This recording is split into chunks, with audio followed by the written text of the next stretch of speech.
Online থেকে আমি যে গাছগুলো কিনেছি তার মধ্যে থেকে হচ্ছে ফিলোডেন্ড্রন আর হচ্ছে চাইনিজ এভারগ্রিন, এই দুইটা গাছ এত বড়, ওনারা তো ওগুলো ছোটো টবে পাঠিয়েছে।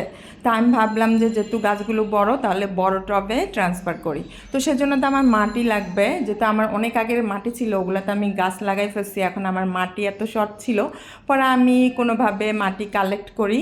তো কালেক্ট করার পর সেই মাটির সাথে আমি ডিমের খোসা গুঁড়া করে নিয়েছি, চা পাতা দিয়েছি, তারপরে মোটা বালু দিয়েছি, তাছাড়া নর্মাল যে বালুটা সেটাও একটুখানি দিয়ে নিয়েছি যেন মাটিটা কম লাগে এই কারণে। তারপরে এই যে অনলাইনে যেটা কোকোপিট মানে বলে সেল করে, যেটা নারকেলের খোসা, সেটা আমি নিজেই বাসায় বানিয়ে নিয়েছি।